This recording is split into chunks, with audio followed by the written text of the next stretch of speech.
নমস্কার, welcome to bull of Bengal. Video title আপনি ঠিকই পড়েছেন, মাত্র 500 টাকা দিয়েও আপনি কোটিপতি হতে পারবেন। তাহলে এখন তো আপনি বলবেন যে দুদিন আগে আপনার একটা ভিডিও দেখলাম যে 1000 টাকার এসআইপি করে কোটিপতি হবেন, আজকে বলছেন 500 টাকার এসআইপি করে কোটিপতি। তাহলে কি 250 টাকার এসআইপি করলেও কোটিপতি হয়ে যাব? জানি আপনি হাসছেন, কিন্তু অ্যাকচুয়ালি আজকে আমি আপনাকে লজিক্যালি দেখাবো যে 500 টাকার এসআইপি করে আপনি কোটিপতি হতে পারেন, কিন্তু সেটা 1000-এর যে এসআইপিটা আমি দেখিয়েছিলাম ঠিক সেম প্রসেস নয়। এটার প্রসেসটা একটু চেঞ্জেস রয়েছে। এটার মধ্যে বেশ কিছু ট্রিক রয়েছে যেটা আপনি অ্যাপ্লাই করলে এটাতেও কোটিপতি হতে পারবেন। হ্যাঁ, 500 টাকা থেকে শুরু করবেন এসআইপি, তাহলেই কোটিপতি হবেন। কিন্তু যে ট্রিক সেগুলো নিয়ে আজকে আমরা এই ভিডিওতে ডিসকাস করব। তো চলুন বুঝে নিই। আমরা প্রথম যে ভিডিওতে আলোচনা করেছিলাম সেটা করেছিলাম যে আমরা কীভাবে মিউচুয়াল ফান্ডে ইনভেস্ট করব। আজকের ভিডিওতে আমরা মিউচুয়াল ফান্ডে ইনভেস্ট করব, কিন্তু কোনো নর্মাল মিউচুয়াল ফান্ডে ইনভেস্ট করব না। আপনাকে যে কেউ বলবে যে মিউচুয়াল ফান্ডের মধ্যে কোন ফান্ডে আমরা ইনভেস্ট করব, কোন ফান্ডে করবো না, এইসব নিয়ে অনেক ভিডিও আপনি দেখতে পাবেন। কিন্তু আমি আজকে আপনাকে বলবো যে মিউচুয়াল ফান্ড দু রকমের হয়।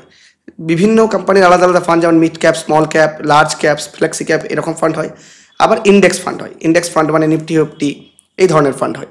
তাহলে আমি আপনাকে একটা জিনিস বলি যে যদি হিস্টোরিক্যাল রিটার্ন চেক করেন তাহলে দেখবেন যে 90%-এর উপরে মিউচুয়াল ফান্ড হাউসেরা নিফটি ফিফটি বা ইন্ডেক্স ফান্ডকেও বিট করতে পারেনি। তাহলে আমরা কী দরকার এত মাথা খাটিয়ে যে কোন ফান্ডে ইনভেস্ট করব, কোন ফান্ডে করব, এত চিন্তাভাবনা করে, যেহেতু আমাদের গোল লং টার্মে আছে। তাহলে আমরা কেনই বা এত ভাবতে যাব যে কে আমাদেরকে সবচেয়ে বেশি রিটার্ন দেবে? আমরা অ্যাকচুয়ালি এইসব কিছুই ভাবতে যাব না, আমরা মাথা এত খাটাবোই না। আমরা শুধুমাত্র ইন্ডেক্স ফান্ডকে সিলেক্ট করব, যে অলওয়েজ নর্মালি আমি যেমন বললাম যে অন্যান্য ফান্ড তারা ইন্ডেক্স ফান্ডকেও বিট করতে পারে না। তো আমরা এবার এখানে আপনি অনেক ভিডিও দেখতে পাবেন যে আপনাকে ইন্ডেক্স ফান্ড বলবে যে নিফটি ফিফটিতে ইনভেস্ট কর, কিন্তু আমরা এখানে নিফটি ফিফটিতে ইনভেস্ট করবো না। ওই যে প্রথমে বলেছিলাম আমাদের একটা ট্রিক আছে এখানে, আমরা এখানে ইনভেস্ট করবো নিফটি নেক্সট 50। কেন নিফটি ফিফটিতে ইনভেস্ট করবো না? নিফটি ফিফটি তো স্টেবল গ্রোথ দেয়। মনে রাখবেন যে নিফটি ফিফটিতে আমাদের দেশের প্রথম 50টা সবচেয়ে বড় কোম্পানি আছে, টপ কোম্পানি প্রথম 50টা আছে, তারা সবসময় স্টেবল গ্রোথ দেয়। কিন্তু আমরা চাইছি যে নর্মাল গ্রোথের থেকে একটু বেশি গ্রোথ, কারণ আমাদের 500 টাকা দিয়ে এসআইপি করে আমরা সেটাকে বাড়াবো। তাহলে আমাদের গ্রোথ পার্সেন্টেজও বেশি চাই, রিটার্নও বেশি চাই। রিটার্ন কোথায় বেশি পাবো? তার জন্য তো প্রচুর রিস্ক নিলে হবে না আমাদের। আমরা চাইবো যে একটা মডারেট রিস্ক থাক, কিন্তু রিটার্নটাও তুলনামূলক বেশি পাই। সেটা কোথায় পাবো? নিফটি নেক্সট 50 মিউচুয়াল ফান্ডে। নেক্সট 50 মানে হচ্ছে যে প্রথম 50টা তো হলো নিফটি ফিফটির আন্ডারে, তার পরবর্তী যে 50 মানে 51 নম্বর থেকে শুরু করে 100 নম্বর পর্যন্ত, মানে তার পরবর্তী 50টা যে স্টকস রয়েছে, যে টপ পারফর্মার কোম্পানি রয়েছে, যে টপ মার্কেট ক্যাপের কোম্পানি রয়েছে, তারা হচ্ছে নিফটি নেক্সট 50-র আন্ডারে পড়ে। এরা নর্মালি এদের মধ্যে বেশ কিছু গ্রোথ পারফরমেন্সওয়ালা স্টক রয়েছে, মানে যারা আমাদেরকে ফিউচার গ্রোথ দিতে পারে। নিফটি ফিফটিতে তো স্টেবল গ্রোথের কোম্পানি রয়েছে, কিন্তু নিফটি নেক্সট 50-তে অনেক মাল্টিব্যাগেরও স্টক থাকতে পারে, বড় গ্রোথেরও স্টক থাকতে পারে। তো আমরা এই জন্য নিফটি নেক্সট 50 সিলেক্ট করেছি। এবার আপনি নিফটি নেক্সট 50-র কোন মিউচুয়াল ফান্ড সিলেক্ট করবেন সেটা সম্পূর্ণ আপনার ব্যাপার। আপনি যে কোনো মিউচুয়াল ফান্ড সিলেক্ট করুন নিফটি নেক্সট 50 থেকে, সবাই নিফটি নেক্সট 50 ইন্ডেক্সকেই ফলো করে। অতএব এটা নিয়ে কোনো মাথা খাটানোর কোনো দরকারই নেই যে আপনি কোন পার্টিকুলার ফান্ড হাউস আপনি সিলেক্ট করছেন। আমি বলবো যে আপনি এমন একটা ফান্ড হাউস সিলেক্ট করুন যেখানে আপনার খুব বেশি এক্সপেন্স রেশিও থাকবে না, এরকম কোনো ফান্ড হাউস সিলেক্ট করুন। আদারওয়াইজ খুব একটা প্রবলেম নেই যে কোনো ফান্ড হাউস আমরা সিলেক্ট করতে। এবার আমরা দেখবো যে হিস্টোরিক্যাল গ্রোথ নিফটি 50 থেকে বেশি রয়েছে, নিফটি নেক্সট 50-তে কত বেশি রয়েছে? নিফটি ফিফটিতে নর্মালি 13.5% থাকে, 13 থেকে 15%-এর মধ্যে ভোলাটাইল থাকে।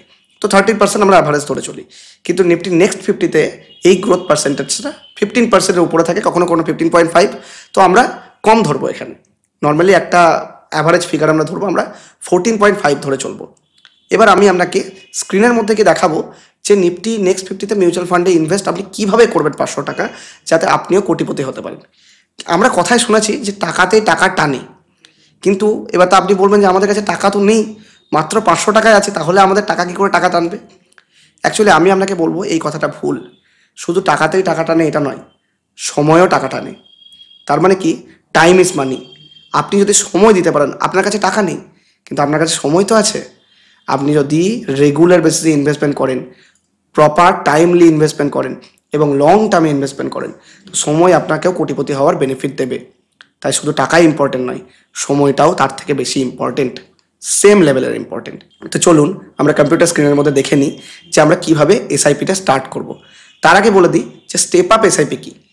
স্টেপ আপ এসআইপি মানে হচ্ছে যে আপনি সাপোজ আজকে 500 টাকা ইনভেস্ট করছেন, এরকম 1 বছর ধরে 500 করে প্রতি মাসে মাসে ইনভেস্ট করতে থাকছেন রেগুলার, মানে 12 মাস 500 করে ইনভেস্ট করলেন। কিন্তু নেক্সট ইয়ারে গিয়ে আপনি আর 500 ইনভেস্ট করলেন না, 500 থেকে আরও 10% বেশি ইনভেস্ট করলেন, মানে 550। পরের পরের বছর গিয়ে প্রথম মাসে 550, দ্বিতীয় মাসে 550, তৃতীয় মাসে 550, এমনি করে ইনভেস্ট করুন। তারপরের বছর গিয়ে, মানে এই বছর 500 করলেন, তারপরের বছর 550 550 করে করলেন, তারপরের বছর গিয়ে তারও আরও 10% বেশি, মানে 550-এর 10% মানে 55 টাকা বেশি, মানে 605 করে ইনভেস্ট করলেন। এইরকম করে ইনভেস্টমেন্ট অ্যামাউন্ট বাড়াতে থাকুন। এটাকে বলা হয় স্টেপ আপ এসআইপি। কেন স্টেপ আপ করছি? কারণ ধরুন আপনার এখন যা ইনকাম সেই তুলনায় আপনি 500 টাকা ইনভেস্টমেন্ট স্টার্ট করছেন, কিন্তু ফিউচারেও গিয়ে তো আপনার এই ইনকামটা থাকবে না, ইনকাম তো বাড়বে। মানুষের ইনকামের গ্রোথ, কারণ আপনাকে সবসময়, আমি সবসময় বলবো যে আপনাকে একটা স্টেবল ইনকাম সোর্স রাখতে হবে, যেখানে আপনি রেগুলার বেসিসে ইনকাম পাবেন, অ্যাক্টিভ ইনকাম সোর্স রাখতে হবে। কারণ আপনার যদি ইনকামই ভালো না হয়, ইনকামই যদি না করতে পারেন, তাহলে আপনি সেভিংসও করতে পারবেন না। তাই 500 করে ইনভেস্টমেন্ট যেটা করছেন সেটাকে আপনাকে ধীরে ধীরে বাড়াতে হবে, স্টেপ আপ করতে হবে। এটাকে বলা হয় স্টেপ আপ এসআইপি। এসআইপির একটু অ্যাডভান্স ভার্সন এটা। তো চলুন দেখে নিই কম্পিউটার স্ক্রিনের মধ্যে। তাহলে দেখুন স্ক্রিনের মধ্যে আমরা স্টেপ আপ এসআইপি ক্যালকুলেটর খুলেছি। আমরা এর আগের ভিডিওতে যেটা দেখিয়েছিলাম সেটা নর্মাল এসআইপি ক্যালকুলেটর ছিল, কিন্তু এখানে আমরা যেটা দেখাচ্ছি সেটা হচ্ছে step up SIP calculator. Step up মানে যেটা আমি এখনই ডিসকাস করলাম, যে প্রতি বছর বছর আপনি একটা কোনো একটা পার্সেন্টেজ আপনার নিজের ইনকামের উপর ডিপেন্ড করে সেটা বাড়াতে থাকবে। সেটা যে 10%ই হবে তার নয়, আপনি 20% বাড়াতে পারেন, 15% বাড়াতে পারেন, 5% বাড়াতে পারেন, সেটা আপনার ইনকামের উপর ডিপেন্ড করছে। আমরা এখানে 10% শুধুমাত্র বাড়িয়েছি। তো দেখুন আমরা মান্থলি কত ইনভেস্ট করবো, 500 টাকা করে। 500 টাকা আমরা এখানে লিখে দিয়েছি। অ্যানুয়াল স্টেপ আপ মানে প্রতি বছর আপনি যে স্টেপ আপ করবেন সেটা হচ্ছে 10% করে। তো আমরা 10% করে স্টেপ আপ করলাম। আর আমাদের এক্সপেক্টেড রিটার্ন হচ্ছে, মোটামুটি আমাদের রিটার্ন হচ্ছে এখানে 14.5। আমরা একটা কনজারভেটিভ রিটার্ন নিয়ে নিচ্ছি। অ্যাকচুয়ালি 15%-এর উপরেও হতে পারে, কিন্তু আমি 14.5 ধরে চলছি। আর আমরা প্রথমে টাইম পিরিয়ড নেবো 10 ইয়ার্স। তো দেখুন 10 ইয়ার্সের মধ্যে আমরা কত আমরা ইনভেস্ট করেছিলাম, 95,625 টাকা। তার মধ্যে আমরা রিটার্ন পেয়েছি কত, 96,000, মানে 97,000-এর প্রায় উপরেই রিটার্ন, 97,000-এর মোটামুটি রিটার্ন পেয়েছি। তো দেখুন ইনভেস্ট করছেন 95,000 টাকা, কিন্তু রিটার্ন পাচ্ছেন 97,000, 97,000 টাকারও বেশি রিটার্ন পাচ্ছেন আপনি এখানে। তাহলে যা আপনি ইনভেস্ট করলেন তার ডাবল রিটার্ন পেয়ে গেলেন। তাহলে আপনার কত টাকা অ্যামাউন্ট হলো, অ্যাকচুয়ালি 1,92,000 টাকা। এবার আপনার তো মনে হবে 10 বছর লেগে গেল 1,92,000 করতে, এভাবে কোটিপতি কবে হবো, 10 বছর তো শেষ। আমার জীবনের মধ্যে যে টাইম আমি ইনভেস্ট করছি তার মধ্যে 10 ইয়ার্স তো শেষ হয়ে গেল। তাহলে তো এইভাবে 10 বছর আবার 20 বছর পরে গিয়ে 4 লাখ হবে না। দেখুন এখন তো 2 লাখ মোটামুটি হলো। এবার দেখুন 4 লাখ হতে আর কতদিন সময় লাগছে, মাত্র আর 4 বছরের মধ্যে 4 লাখ 4.5 লাখ হয়ে গেল। মানে আর 4 বছর পার করলেন আর 4 লাখ হয়ে গেল। চলুন তো 15 বছরে কত হচ্ছে দেখি। 15 বছর 5,32,000 টাকা। ঠিক সেম কনসেপ্টের মধ্যে থাকছে, যে 500 টাকার আপনি এসআইপি করছেন, আপনি 10% করে অ্যানুয়াল স্টেপ আপ করছেন, আর এক্সপেক্টেড রিটার্ন আমাদের হচ্ছে 14.5%। তাহলে এবার 15 ইয়ার্স পরে আমাদের এই অ্যামাউন্ট হলো। এবার আমরা দেখি, চলুন আমরা দেখব 20 ইয়ার্স পরে আমাদের কী হয়। 20 ইয়ার্সের পরে দেখুন এই যে অ্যামাউন্টটা ছিল, আমরা ইনভেস্ট করেছি 3,43,000 টাকা, মাত্র 3,43,000 আমরা এখানে ইনভেস্ট করেছি, কিন্তু আমরা তার মধ্যে রিটার্ন কত পাচ্ছি, 9,69,000, মানে তারও 3 গুণ বেশি রিটার্ন পাচ্ছি 20 বছরের মধ্যে। তাহলে আমাদের কর্পাস হচ্ছে কত, 13,13,13,000 টাকা। এবার এখনও তো কোটি টাকা হলো না। চলুন দেখি কবে কোটি টাকা হচ্ছে। দেখি 20 বছর লেগে গেল 13 লাখ হতে, কোটি টাকা হতে তাহলে কত বছর লেগে যাবে, আমার তো আয়ু শেষ হয়ে যাবে, তাই তো? এরকম তো মনে হচ্ছে না। দেখি আয়ু শেষ হচ্ছে কিনা দেখি। চলুন 21 বছরে কত হচ্ছে, 15 লাখ টাকা। 22 বছরে কত হচ্ছে, 18 লাখ টাকা। 24 বছরে কত হচ্ছে, 30 লাখ টাকা। দেখুন 28 বছরে হচ্ছে, 30 বছরে হচ্ছে 68 লাখ টাকা। যখন 30 বছর হয়ে গেছে তখন 68 লাখ টাকা হচ্ছে। এবার দেখি তো 1 কোটি হতে আর কতদিন সময় লাগে, মানে 33 বছর, 32 থেকে 33 বছর, 32 থেকে 33 বছর পার করলেই, মানে মোটামুটি 32 টু 33 বছর যখন আপনি পার করে দেবেন, এসআইপি করে ফেলবেন, তখন আপনার অ্যাকাউন্টে 1,09,00,000 টাকা চলে এসেছে। তাহলে কত মজার না? মানে 10 বছরে যা গ্রো করলো তার থেকে 2 গুণ 3 গুণ 4 গুণ গ্রো করলো 20 বছরে, তার প্রায় 5 গুণ 7 গুণ বেশি গ্রো করলো 30 বছরে, তাই তো? এটাই হচ্ছে কম্পাউন্ডিং এফেক্ট। কম্পাউন্ডিং এফেক্টটা কি, যে আপনি যেই টাকাটা ইনভেস্ট করবেন তার উপর যে ইন্টারেস্ট পাবেন, নেক্সট যখন আবার ইন্টারেস্ট পাবেন সেটা ইন্টারেস্টের উপরেও ইন্টারেস্ট, যাকে বলা হয় চক্রবৃদ্ধি সুদ। এইভাবেই টাকা শেয়ার মার্কেটের মধ্যে, মিউচুয়াল ফান্ডের মধ্যে কম্পাউন্ডিং হতে থাকে। এবার চলুন আমরা দেখি যে 1 কোটি তো হয়ে গেল, আমাদের গোল অ্যাচিভ হয়ে গেল। অ্যাকচুয়ালি এবার তো দেখি 2 কোটি হতে কতদিন সময় লাগে। 33 বছরে 1 কোটি টাকা হলো, 2 কোটি টাকা হতে কতদিন সময় লাগছে দেখি। আর একটু বাড়াই, দেখুন 35, 36, 37, মানে আর মাত্র 4 বছরে 2 কোটি। মানে যেই 1 কোটি হতে সময় লেগে গেল 33 বছর, 33 ইয়ার্স, তার ডাবল তৈরি হতে, মানে আরও 1 কোটি হতে সময় লাগলো মাত্র 4 ইয়ার্স। বললাম যে এটাই হচ্ছে কম্পাউন্ডিং এফেক্ট, এটাই হচ্ছে ম্যাজিক্যাল কম্পাউন্ডিং এফেক্ট। তাহলে আপনারা এবার দেখলেন যে আমরা 32 থেকে 33 বছর পরেই 1 কোটি টাকা হয়ে যাবে, মানে কোটিপতি হবেন। তাহলে আমি আপনাকে যেই প্রসেস বললাম, 500 টাকা দিয়ে কোটিপতি হওয়া যাচ্ছে কি না, স্টেপ আপ করে আপনিও 500 টাকাতেও হতে পারেন কোটিপতি। যে ম্যাথ কখনো মিথ্যা আপনাকে বলে না। তাহলে এখন আমরা প্রশ্ন আসবে যে আমরা ইনভেস্টমেন্ট করবো কীভাবে? এসআইপি তো করতে বলছেন, আমি বলবো কি এখনই ইনভেস্টমেন্ট স্টার্ট করুন। আমি সবসময় বলি, প্রতিটা ভিডিওতে বলি যে 500 টাকা হলেও এসআইপি স্টার্ট করে দিন। কারণ এসআইপি যখন আপনি শুরু করবেন তখন আপনার ইনভেস্টমেন্টের একটা হ্যাবিট ক্রিয়েট হবে।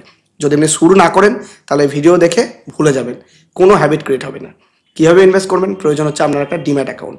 আমাদের ভিডিওর নিচে একটা লিঙ্ক আছে অ্যাঞ্জেল ওয়ান প্ল্যাটফর্মের, সেখানে আমিও ইনভেস্ট করি। আপনি ফ্রিতে সেখান থেকে ডিম্যাট অ্যাকাউন্ট ওপেন করে নিন। এখনই যান, নিচের লিঙ্কে ক্লিক করুন এবং ফ্রিতে অ্যাঞ্জেল ওয়ান প্ল্যাটফর্মের মধ্যে ডিম্যাট অ্যাকাউন্ট ওপেন করে নিন এবং আজ থেকেই 500 টাকা হলেও ইনভেস্টমেন্ট জার্নি স্টার্ট করে দিন। স্টার্ট করুন, তবে আপনি মোটিভেশন পাবেন। এবার আপনার মনে একটা কোশ্চেন আসতেই পারে যে আমরা এই যে মিউচুয়াল ফান্ডে ইনভেস্ট করছি, এই জায়গায় যদি স্টক মার্কেটে ইনভেস্ট করতাম তাহলে আমরা তো আরও তাড়াতাড়ি কোটিপতি হতে পারতাম, তাই না? অ্যাকচুয়ালি আমি এটাতে হ্যাঁও বলবো আবার নাও বলবো। হ্যাঁ, স্টক মার্কেটে যদি আপনার সিলেকশন খুব ভালো হতো, প্রসেস যদি খুব ভালো হতো, আপনি যদি সেরকম হোল্ড করতে পারতেন কোনো স্টককে কিনে এবং আপনার অ্যানালিসিস যদি খুব ভালো হতো, তাহলে আপনি নিশ্চয়ই এর আগে কোটিপতি হতে পারতেন। হয়তো 20-25 বছর বয়সে কোটিপতি হয়ে যেতে পারতেন। কিন্তু আপনি তো রেগুলার বেসিসে ইনভেস্টমেন্ট যেটা করেন তার জন্য আপনার নলেজ প্রয়োজন। তার জন্য আপনাকে অ্যানালিসিস করতে হবে, বসতে হবে, চার্ট দেখতে হবে। এগুলোর তো টাইম আমাদের সবার কাছে থাকে না। যারা পারে তাদের স্টক মার্কেট ভালো, কিন্তু যাদের কাছে সময় থাকে না, যারা চাকরি করে, কোথাও অন্য কোনো জায়গায় গিয়ে কোনো বিজনেস করে, তাদের কাছে তো এত সময় থাকে না। তারা প্রতি মাসে মাসে কীভাবে ইনভেস্ট করবে? তারা প্রতি মাসে মাসে এসআইপির মাধ্যমে ইনভেস্ট করবে। তো এসআইপির মাধ্যমে ইনভেস্ট করেও একটা সেফ সিকিউর ওয়েতে আপনার টাকা বাড়তে পারে। কেন এত মাথা খাটাবেন? দেখুন, আপনি 14-15% রিটার্ন তো এখানে পেয়ে যাচ্ছেন। আর মাত্র 2-3% রিটার্নের জন্য স্টক মার্কেটে ডাইরেক্ট আপনি ইনভেস্ট করবেন, তার জন্য টাইম দিতে হবে, লেবার দিতে হবে, তারপরে যদি লস হয়ে যায় তার আরেক টেনশন। তাহলে কেন এত মাথায় হেডেক নেব? আমরা ডাইরেক্টলি এখানে মিউচুয়াল ফান্ডে ইনভেস্ট করব। মিউচুয়াল ফান্ড দিয়ে ইনভেস্ট করলে কী হবে? মিউচুয়াল ফান্ডে আপনার একটা ফান্ড ম্যানেজার থাকবে।